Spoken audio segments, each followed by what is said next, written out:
figur.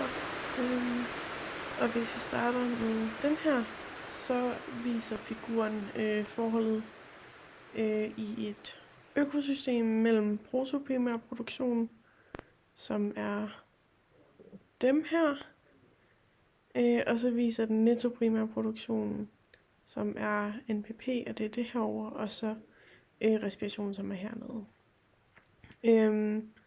Ja, altså figuren den viser den totale mængde energi, der indfanges af primærproducenterne, som kan inddeles i 2 hovedkomponenter.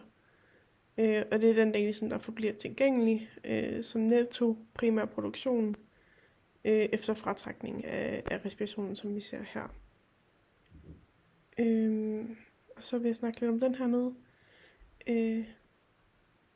Det er en pyramide, kan man vel godt egentlig lidt kalde det, over de 4 trofiske niveauer.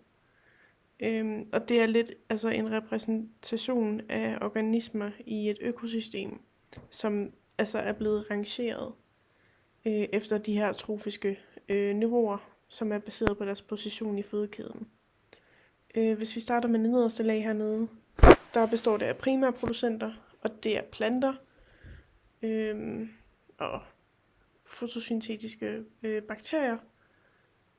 Og så hvis vi kigger på det trofiske niveau nummer 2, så består det af primærforbrugere, eller også kendt som herbivorer, som er planteædere. Det kan for eksempel være en kanin, eller en hjort, eller et eller andet.